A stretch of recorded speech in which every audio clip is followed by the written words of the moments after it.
ini perubahan peradaban.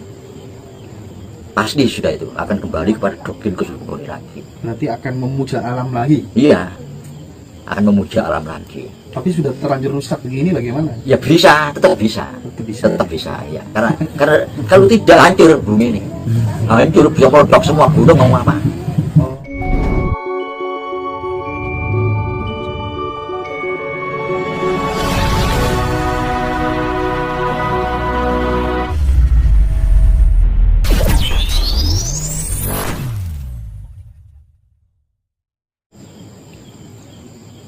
Tentang perubahan lagi. Jadi dari kosmogoni ke humanisme ya. Sekarang kalau kita bicarakan tentang perubahan peradaban yang akan terjadi. Ini kan. Jadi dengan goro-goro ini akan terjadi perubahan peradaban. Ini kalau disampaikan secara luas ya. Luas. Kalau dipersempit ya nanti akan munculnya satu opini, akan munculnya Ratu Adil, akan mulai tanda-tanda kebesaran kita, kembalinya jati diri. Nah kalau ini diperlebar, pengertian perubahan peradaban. Nah, yang sudah sering saya sampaikan bahwa perubahan peradaban di sini itu yang menyangkut kiblat. Artinya manusia itu kiblatnya kepada Eropa Barat sekarang berubah. Kiblat peradaban itu. Ini pengertian saya ya, yang mungkin dengan beberapa kawan bahwa pengertian perubahan peradaban itu kiblat dan dasar. Jadi kita kembali kepada kosmogoni lagi.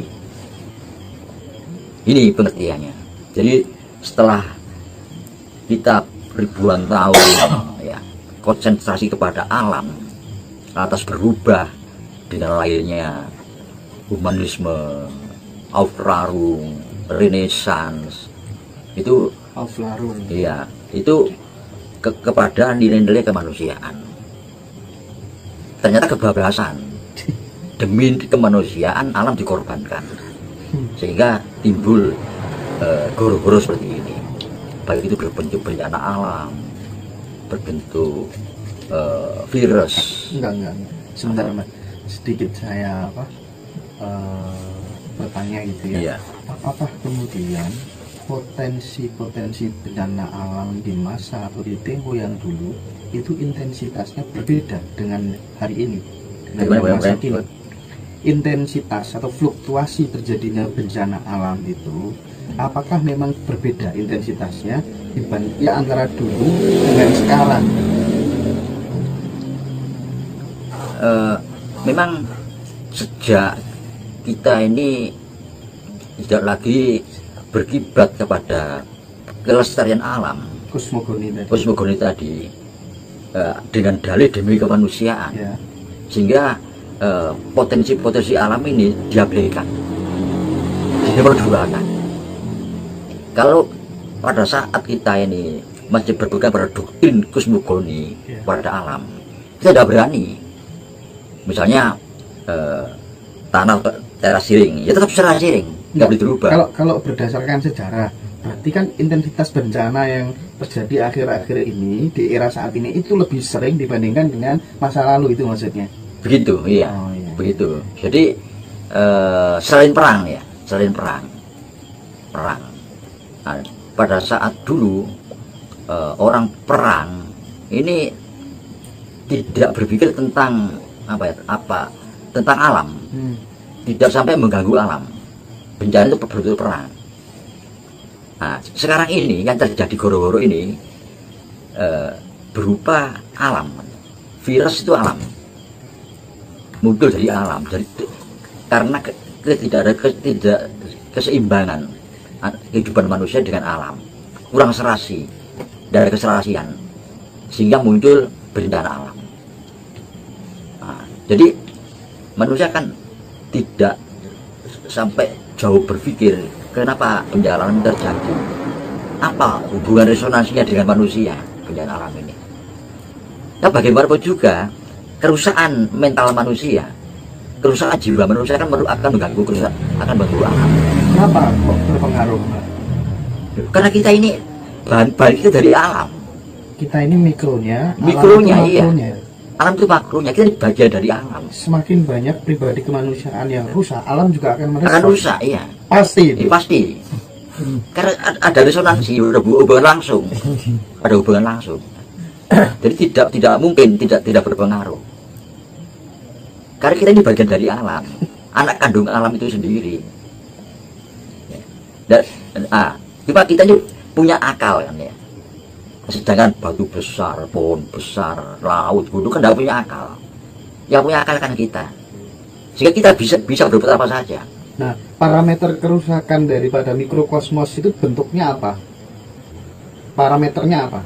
Parameter Kejiwaan, pola pikir. contohnya gimana? Pola Nah. pikir yang seperti apa? Nah, maksudnya apa? Maksudnya Jadi pola pikir yang seperti apa yang membuat kemudian alam juga agak ikut rusak gitu. pola pikir manusia ingin hidup nyaman. Jadi keinginan untuk hidup nyaman. Kalau sekedar tidak kurang dia dimakan, disandang itu kan gampang. Artinya serakah. Serakah, iya. Demi kenyamanan, maka dibuatlah apa saja. Walaupun itu merusak alam. Misalnya menggali tambang, saya sendiri, misalnya logam itu membuat mobil, membuat pesawat, membuat kapal-kapal induk. Dengan dalih Iya, modernisasi. dan lain modernisasi. sebagainya. Jadi semua tambang itu dikeruk habis-habisan. Itu kan rusak alamnya. Demi manusia. Ya. Jadi bukan demi yang lain. Bukan buat peralatan perang. Iya, Gitu. iya, iya. Itu demi kemanusiaan alasannya itu. Tapi tidak disadari bahwa akan rusak. Lah berapa unsur alam yang telah digali, dimanfaatkan oleh manusia tanpa mempertimbangkan apa alam ini tidak rusak. Kekuatan alam ini, bumi ini menjadi lemah kan? Karena pola manusia ini untuk mencapai kemakmuran, mencapai kesejahteraan, mencapai kenyamanan, itu yang dimaksud dengan tidak terpisahnya antara alam dengan manusia.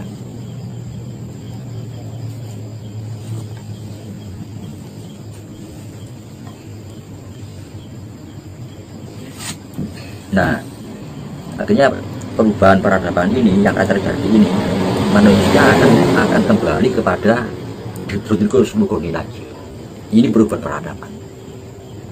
Pasti sudah itu akan kembali kepada doktrin kosmogoni lagi. Berarti akan memuja alam lagi. Iya, akan memuja alam lagi. Tapi sudah terlanjur rusak begini bagaimana? Ya bisa, tetap bisa. Tetap bisa. Tetap bisa ya. Karena kalau tidak hancur bumi ini, hancur bisa meledak semua gunung mau apa. Sekarang apa ya, logam aja lah yang sudah diambil dari dalam bumi itu untuk kepentingan manusia. Gitu. Wah, barang-barang dari logam itu sudah berapa juta ton. Coba, apa kekuatan itu yang ada di bumi, apa kekuatan tidak sudah melemah? Unsur logam, unsur apa saja, semua mineral itu dikeruk semua untuk kepentingan manusia, demi kemanusiaan, demi kenyamanan hidup manusia. Tapi tidak dipikirkan bahwa alam lemah ya. Itu dari pikiran seperti itu. Ini jadi nilai kemanusiaan yang kebablasan. Nah, berbeda dengan kita yang diajarkan sejak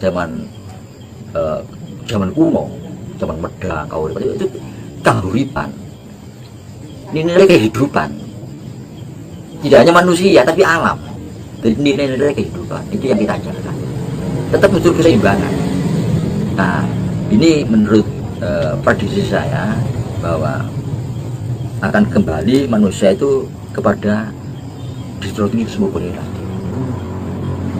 Di sini para manusia, kita ini juga ya, demi membenarkan doktrin yang merubah kosmogoni menjadi humanisme ini,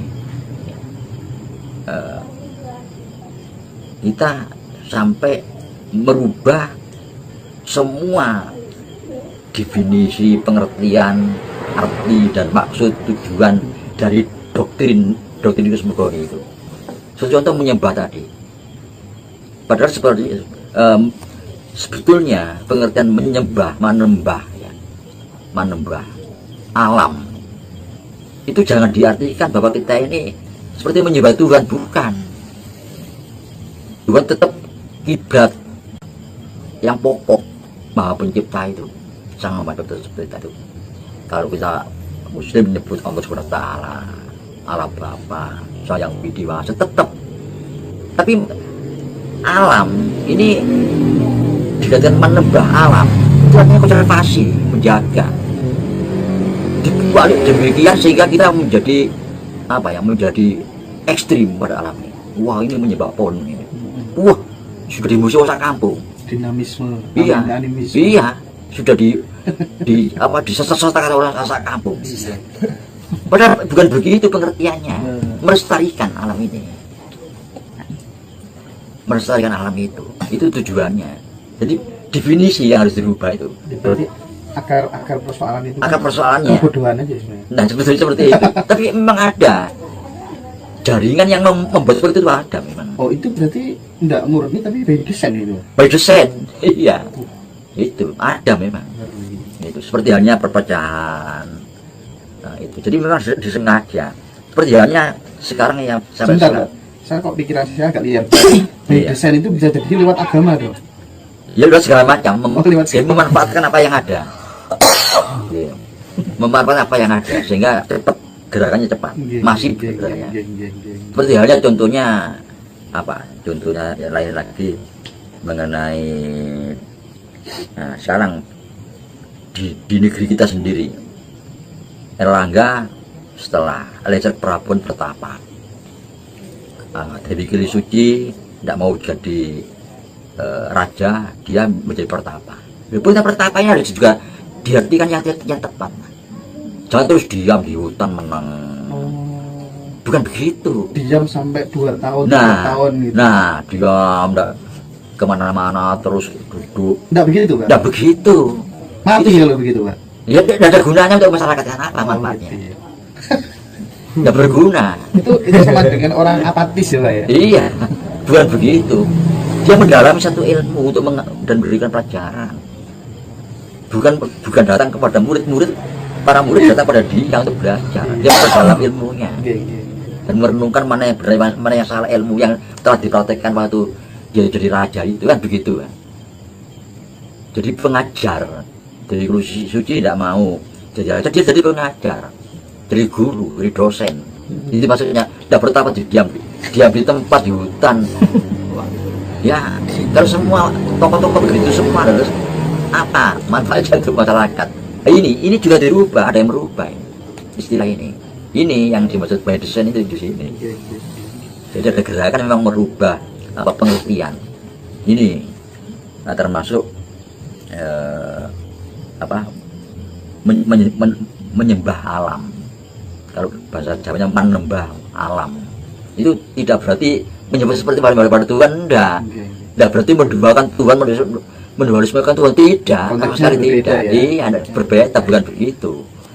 Sebenarnya zaman kuno dulu juga begitu. Itu hanya sebatas barangkali bentuk terima kasih kita kepada alam. Iya, ada kita juga dijaga oleh alam.